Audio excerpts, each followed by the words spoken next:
Good morning, I'm Brian Reagan. This is Tyler Kelly. And we love to be the mornings with Brian and Tyler. Today we're in Proverbs 13, verses 20 through 23, Tyler.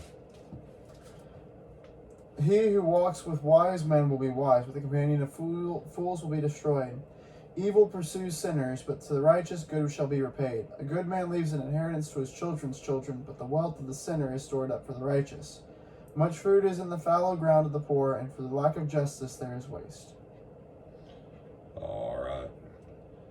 So, verse 20 is very simple. If you hang out with ignorant people, foolish people, you're going to receive what ignorant, foolish people get. So it's that simple. So, if you hang out with drunkards, you're going to end up with what drunkards get. Well, what if I don't drink? You're still going to smell like bars. You're still going to smell like, sour beer.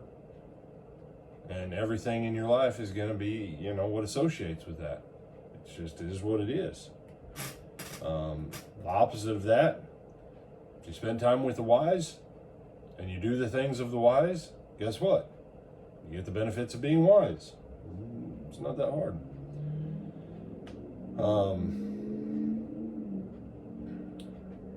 Righteousness puts you in a position for blessing and prosperity. Verse 22, there's a little bit of social commentary in this. The righteous or the good leave an inheritance to their grandchildren. In America, we're the opposite. We're saying now, grandchildren, you work so that your grandparents have a retirement. So, don't speak about Social Security. Social Security is the opposite of what the Scripture teaches.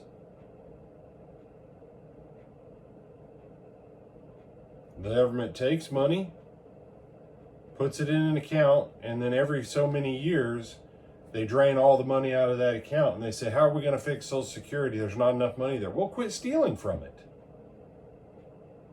Number one, but number two, and this is one of those when someone talks about America being a Christian nation, a godly nation founded on biblical principles.